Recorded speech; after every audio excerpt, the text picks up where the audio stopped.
아니면 오셔서 물어보십시오. 요한계시록을 주일 오전에 설교로 쭉 하지 않는 이유는 원로 목사님 계실 때 한번 하기도 했었고, 또 요한계시록 설교를 주일 오전 설교로 계속 쭉 하기에는 달게 들으시는 분들은 들으시겠지만 대부분은 좀 힘들어 하실 겁니다. 그러니까 마지막 날에 있을 이 심판과 환상과 계시와 이런 내용들인데 사실 와닿지가 않는 부분이 크고, 또 이것을 이 묵시고 계시이기 때문에 해석하는 관점도 굉장히 여러 가지가 있습니다. 요한계시록 이거는 이거다 이렇게 얘기하는 사람들은 무조건 조심하셔야 돼요.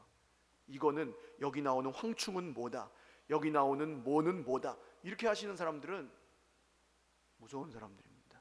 그런 얘기는 들으시면 안 되고, 그냥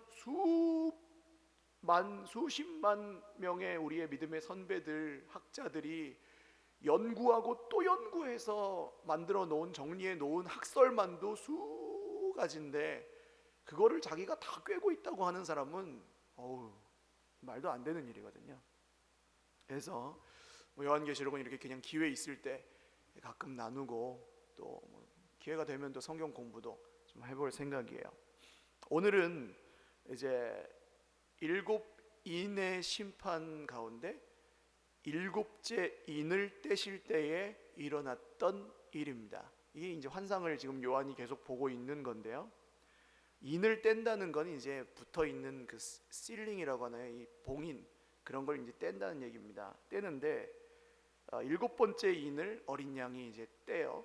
그때 하늘이 반 시간쯤 고요했다. 이건 30분이 아니고, 이제 설명이 길어지니까 안 하겠습니다. 다니엘서를 찾아보시면 의미가 나옵니다. 나중에 또 설명을 드릴게요.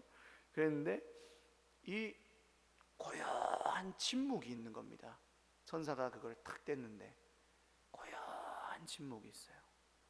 여러분, 이 세상에서 우리가 하나님의 일하심과 역사하심을 우리가 지금 예배하는 것처럼 경험할 때도 있지만, 사실은 진짜 맨송맨송하고 무덤덤하고 별걸 다 해도 여기서 뭐가 아무것도 일어나지 않을 때도 있어요, 없어요? 있습니다. 분명히 있습니다.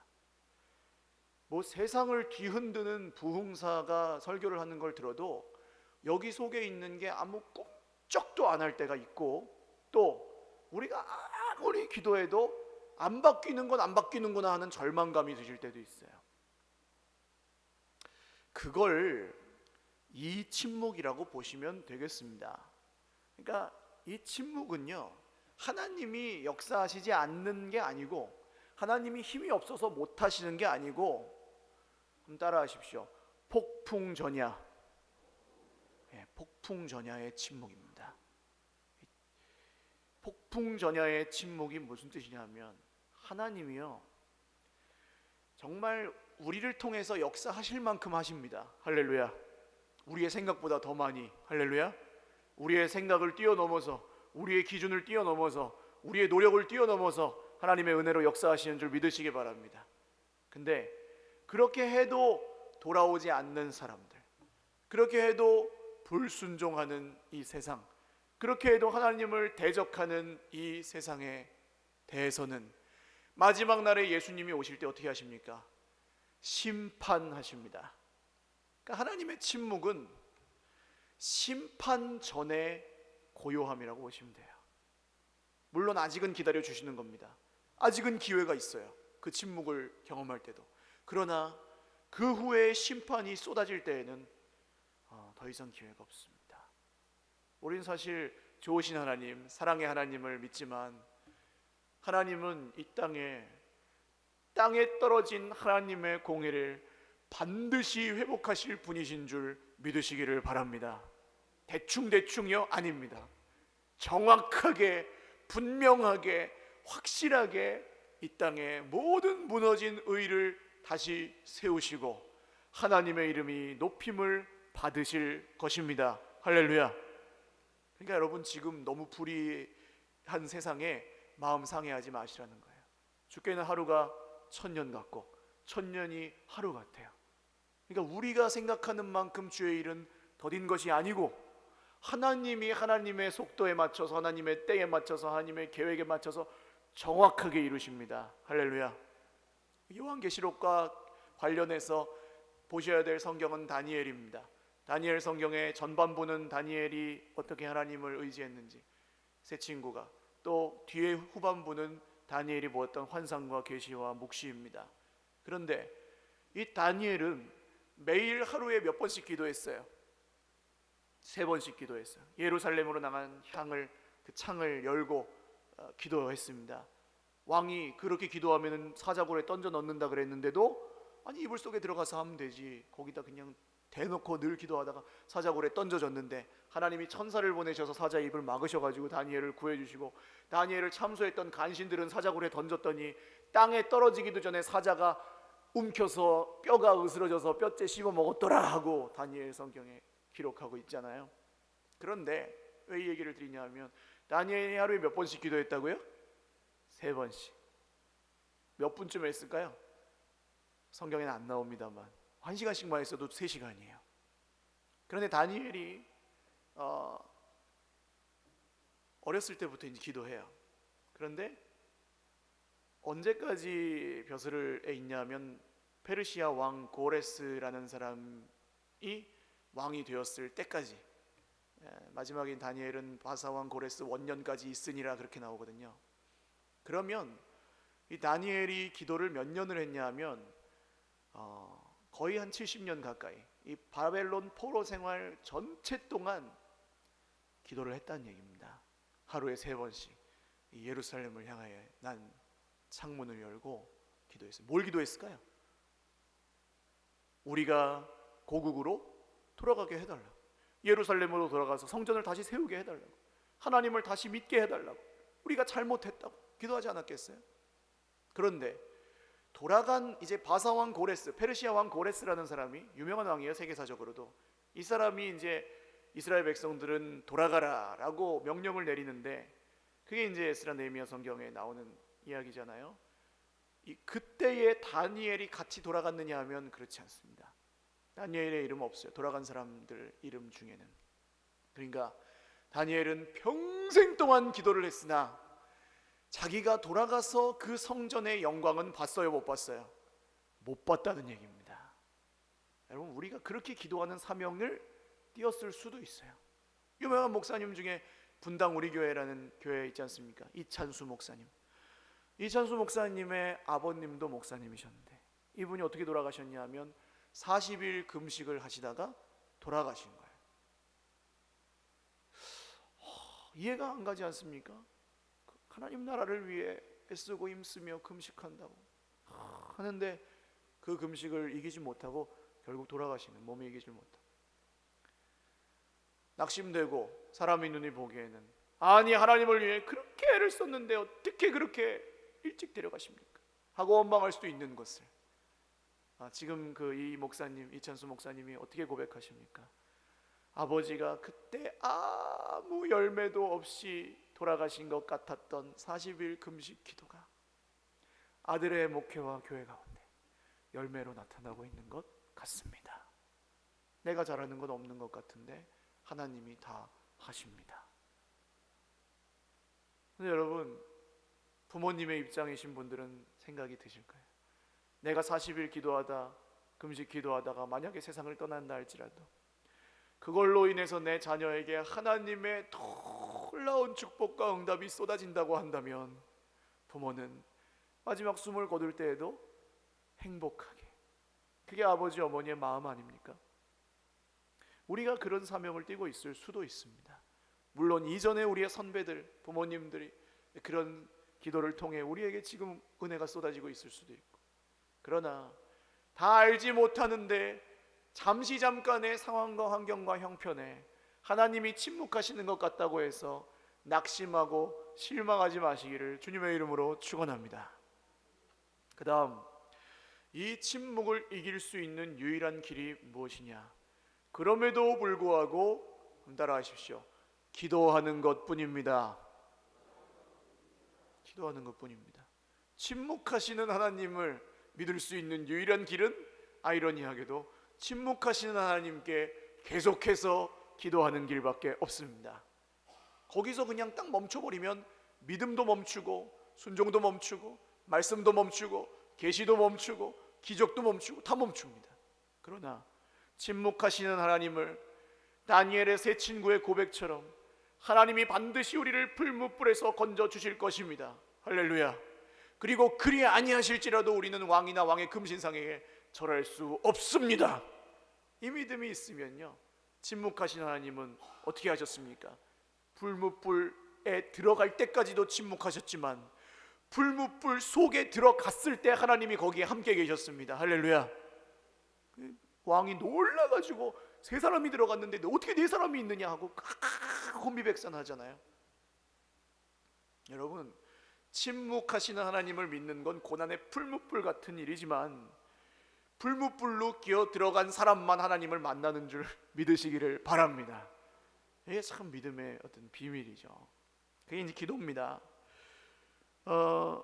천사가 금향로를 가지고 많은 향을 받아서 이걸 성도의 기도와 합쳐서 보좌의 금제단에 올려드린다, 이렇게 되어 있습니다. 영화를 찍는 것 같이 아주 소상하게 설명을 하죠. 저는 이제 라면 끓일 때 생각이 나더라고요. 라면을 끓여 보신 분들은 아실 겁니다. 라면을 끓일 때 이 라면이 물이 보글보글 끓면 수증기가 쫙 올라오잖아요. 그때 이제 라면 스프를 투척하면은 냄새가 나요, 안 나요? 나요. 수증기를 통해서 그 스프가 가루인데도 올라온단 말이에요. 올라올 수가 있어요, 없어요? 원래 가루는 땅으로 떨어져야 돼요, 위로 올라가야 돼요? 땅으로 떨어지잖아요. 근데 수증기를 타고 그 냄새가 올라와요. 여러분, 우리 기도는 하늘로 못 올라갈 것 같지만 하나님이 그 기도를 하늘로 올리셔서 받으시고 응답하십니다. 할렐루야. 침묵하시는 것 같아도, 안 들으시는 것 같아도 들으시는 줄 믿으시기 바랍니다. 문제는 뭐예요? 안 하는 게 문제입니다. 스프도 안 넣고 맛없다고 하는 게 문제라고요. 그게 우리의 기도의 문제입니다. 유일한 기도의 문제는 잘못하고 실수하는 게 문제가 아니라 안 하는 게 문제입니다. 근데 이게 믿음이 없으면 또 기도가 안 되잖아요. 지쳐있을 때 침묵하신 하나님 앞에서, 응답하시지 않는 것 같은 그 막막함 앞에서 기도도 하기 싫고 기분도 나쁘고 화도 나고, 그럴 때 이 말씀을 기억하십시오. 그 침묵하시는 하나님 앞에서 우리가 믿음의 길을 갈 수 있는 유일한 길은 그 기도를 내가 올리는 게 아니고 하나님의 천사가 금향로에 받아서 소중하고 고이고이 모셔다가 그것을 하나님 앞에 보좌 앞 금제단에 올리게 한다는 것을, 할렐루야, 내가 하는 게 아니에요. 성도의 기도는 하나님이 천사를 통해 받으신다는 거예요. 내가 힘이 없어도, 내가 말할 기운이 없어, 소리 지을 기운이 없어도 하나님이 그 기도를 들으시고 응답하는 줄 믿으시기 바라요. 그러면 이 올라간 기도가, 이 4절에 올라가는 내용이 나오고, 그 다음 5절에 천사가 향로를 가지고 거기다가 뭘 담냐면 제단에 불을 담아요. 제단에 불을 담아서 땅에 쏟음에 우레와 음성과 번개와 지진이 나더라. 이게 뭐냐 하면 하나님의 또 새로운 심판이 시작되는 거예요. 이제 그 폭풍 전야의 고요함이 끝나고 침묵하셨던 하나님이 성도의 기도를 통해 일하시기 시작하시는데, 그 역사는 불과 같고 번개와 같고 지진과 같고 이렇게 역사하신다는 겁니다. 여러분, 하나님이 역사하실 때 그것을 막을 수 있는 사람도 없고, 할렐루야, 그것을 막을 수 있는 어떤 세력도 없고 악한 영도 없고, 하나님이 하시고자 하시면 거침이 없는 줄을 믿으시기를 주님의 이름으로 축원합니다. 하나님도 이건 안 될 거야 라는 생각은 여러분 성령 안에서 완전히 날려버리시기를 주님의 이름으로 축원합니다. 하나님을 제한하지 마십시오. 죽어도 안 바뀌는 사람도 하나님이 바꾸시면 바뀝니다. 할렐루야. 평생을 고수하던 스타일과 평생을 고수하던 불순종도 하나님이 하루아침에 바꾸실 수 있는 줄 믿으시길 바랍니다. 뭘 통해서요? 기도의 응답을 통해서. 할렐루야. 번개처럼 불처럼 바람처럼 1차적으로는 이것은 마지막 날의 심판이지만 지금도 하나님은 이렇게 역사하시는 줄 믿으시기 바랍니다. 기도가 아무 소용없는 것 같지만 보이지 않는 곳에서 천사를 통해 아름다운 금향로에 바쳐 성도들의 기도가 연기와 함께 올라가고 하나님이 그것을 받으시고 거기에 불을 담아, 번개를 담아, 음성을 담아, 지진을 담아 이 땅 가운데 역사하신다는 것입니다. 그러면 오늘 말씀의 결론은 간단하죠. 우리가 선택할 수 있는 다른 길이 있습니까? 뭔가 안 되는 것 같을 때 여러분 선택하실 수 있는 다른 길이 있습니까? 속 답답하고 혼란스럽고 여기가 공허할 때 다른 선택하실 수 있는 길이 있습니까? 마음이 외롭고 힘들고 낙심되고 몸이 아플 때 선택하실 수 있는 다른 길이 있습니까? 있습니까? 없습니까? 없습니다. 기도하시기를 주님의 이름으로 축원합니다. 뻔한 얘기요 아닙니다. 이 얘기를 듣고 죽을 만큼 기도할 수 없을 만큼 너무너무 힘이 든데 무릎 꿇어본 사람은 알아요. 이 말씀이 무슨 말씀인지 알아요. 기도가 안 나오고 요새 기도가 안 된다, 요새 기도가 안 나온다, 해도 5분밖에 못하겠다, 그래도 무릎 꿇어본 사람은 압니다. 이게 무슨 얘기인지, 이 말씀이 무슨 얘기인지, 하나님이 거기서 무슨 일을 하시는지. 죽을 만큼 힘든데도 기도했을 때 거기서 하나님이 끝까지 포기하지 않고 기도하는 그 사람을 통해 무슨 역사를 이루시는지. 사랑하는 여러분, 앞으로 서일교회 30년, 지금까지 30년도 감사하고 앞으로의 30년은 이 기도 가운데 더 감사한 30년이 되시기를 주님의 이름으로 축원합니다. 같이 한번 기도하고 이제 마치겠는데요, 찬양 한 곡 드리고 기도하겠습니다. 어찌하여야 찬양 드리죠.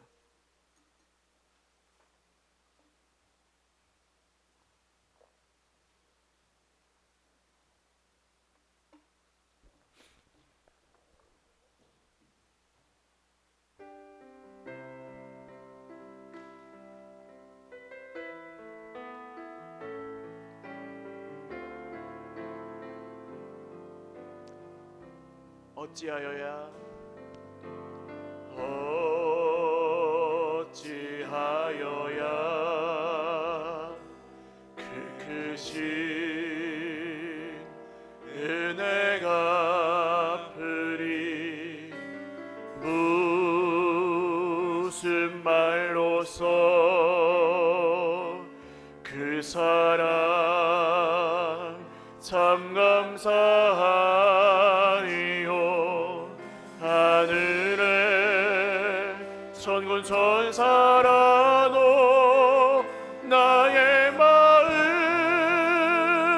모르리라. 나 이제 새 소망이 있음을 당신의 은혜야. 하나님께 영광, 하나님께 영광, 하나님께 영광, 하나님께 영광. 날 사랑하신 주 그 피로 날 구하사 죄에서 건지셨네. 하나님께 영광. 날 사랑하신 주 바치리라, 바치리라. 모두 나의 일생을 당신께 세상 영광 명예도 갈보리로 돌려보내리. 그 피로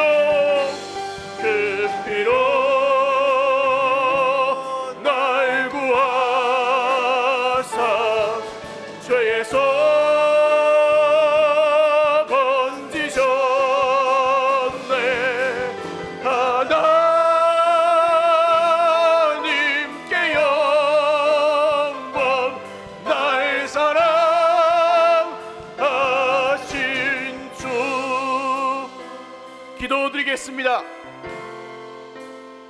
여러분, 내가 왜 태어났는지 모르시는 분이 혹시 계십니까?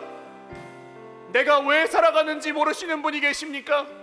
인생의 목적을 찾지 못해서 힘들어하고 슬퍼하시는 분들이 혹시 계십니까? 제가 알려드리겠습니다. 우리 모두는 하나님의 영광을 위해서 창조되었고, 하나님께 영광 돌리는 것이 인생의 목적이고, 하나님께 영광 돌리지 못하는 모든 것들을 우리 인생의 가운데 없애버리는 것이 목적이고, 하나님께 영광 돌리는 것들만 남으면 우리 인생이 행복해지는 것입니다.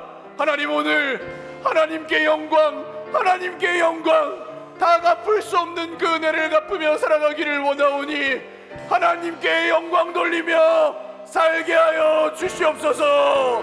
기도하겠습니다. 주여, 하나님 아버지, 하나님께 영광, 하나님께 영광, 하나님께 영광, 영광 돌리며 살겠습니다. 사명을 모르고 소명을 모르고 방황하였습니다. 무엇을 위해 살아가야 하는지 몰라 공허하고 답답하였습니다. 그러나 하나님이 오늘 나를 통해 영광 받으신다면, 여기서 내가 쓰러질지라도, 여기서 내가 숨을 거둘지라도 하나님이 영광 받으셨으면 그것이 영광이오니 우리의 온 생명을 쏟아, 우리의 온 마음을 쏟아 하나님의 영광을 위하여 살게 하여 주시옵소서. 하나님, 악한 것들이 끊어지게 하시고 더러운 것들이 떠나가게 하시고 모든 연약함이 온전함으로 바뀌게 하여 주시고 모든 부족함이 온전히 강함으로 바뀌어 하나님께 영광 돌리는 일생으로, 하나님, 모든 것들 우리 하나님이 질서를 잡아주시고 정리하여 주시옵소서.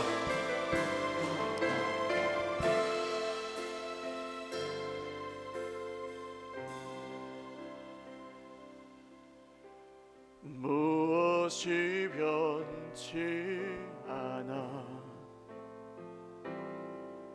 내 소망이 되며,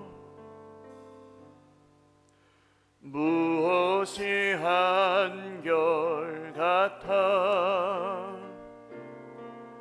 내 삶을 품으리. 그 누가 날 만족해 해 내 영이시며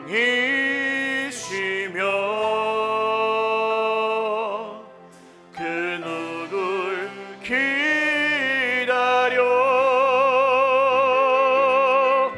내 영이 기쁘리.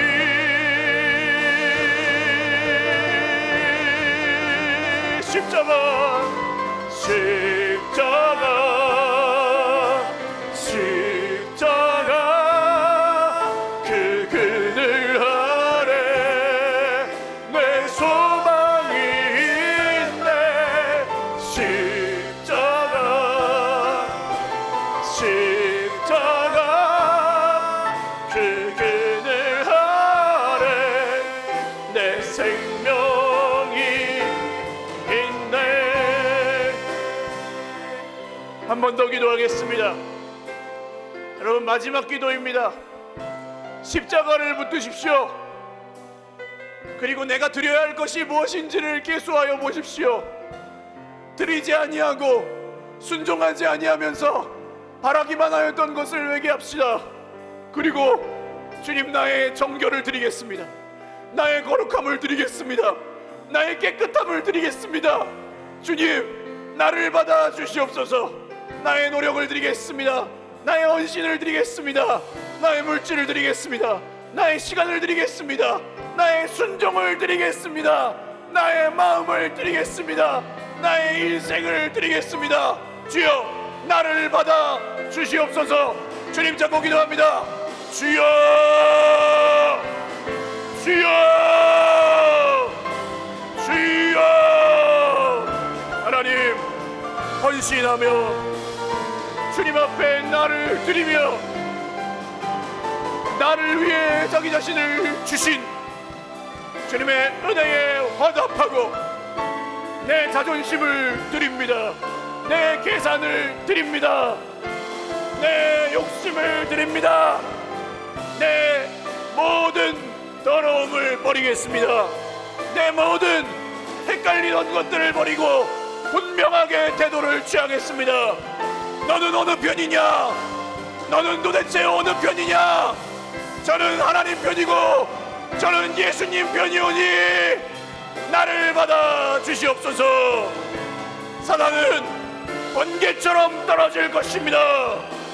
예수 그리스도의 십자가 권세 앞에 사단은 번개처럼 무너지고 악한 영은 멀리 떠나가고 하나님이 주시는 은혜의 역사의 권능이 우리 모두의 삶과 온 교회와 가정과 이 나라의 민족과 우리의 자녀손들과 세계 열방 가운데 넘치게 임하여 주실 것입니다. 십자가만 우리의 소망이 오니 날마다 십자가를 지고 누구든지 나를 따라오려거든 자기를 부인하고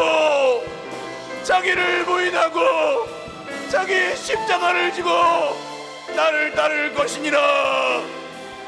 주님 말씀대로 순종하며 나가겠습니다. 역사하여 주셨습니다. 함께하여 주셨습니다. 앞으로도 책임져 주실 것입니다.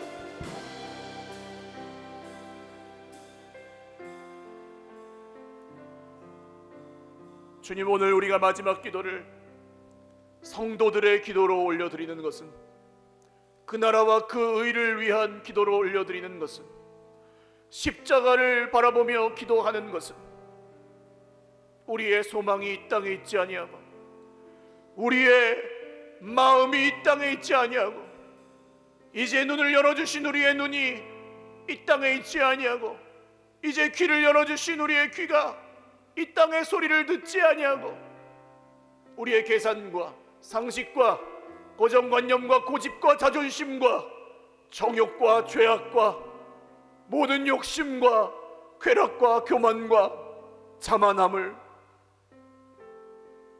온전히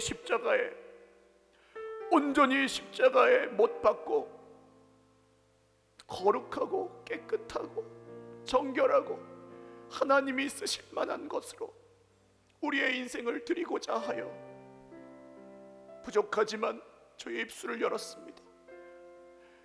드려진지 안 드려진지 모를 정도로 우리는 영적인 분별력이나 감각이 없지만 분명히 성경에 기록하기는 성도들의 기도가 천사들이 소중하게 금향로에 담아 향연과 함께 하나님 하늘보좌 금제단에 드려진다 하였사오니, 드린 이 기도가 능력이 있고 이 기도에 하나님이 응답하실 때에는 불처럼 바람처럼 번개처럼 주의 말씀을 통하여 역사하실 것입니다.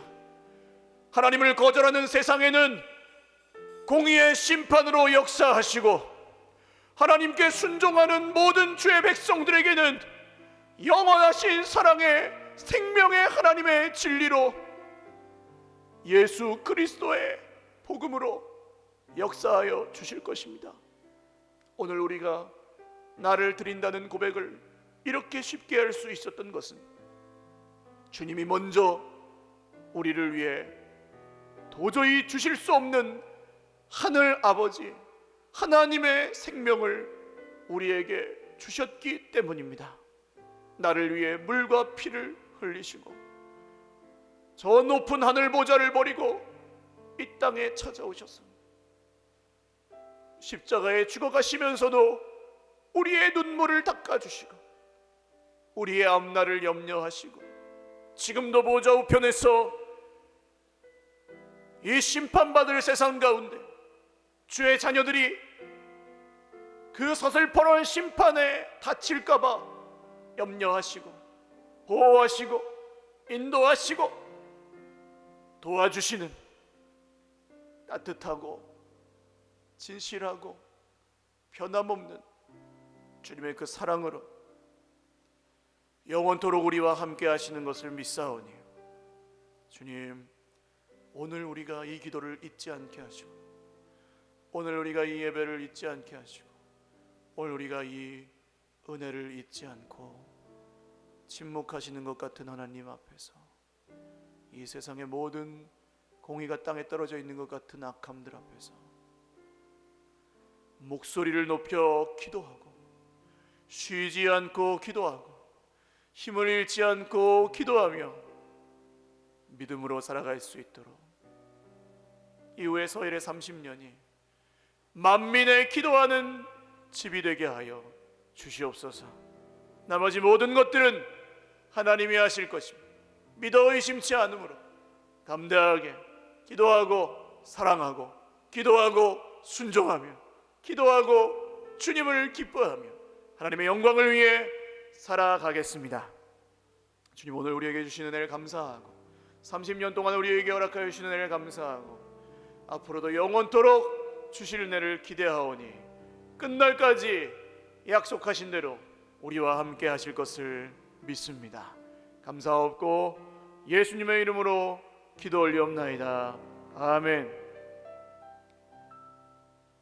우리 하나님께 큰 박수로 영광 돌리겠습니다.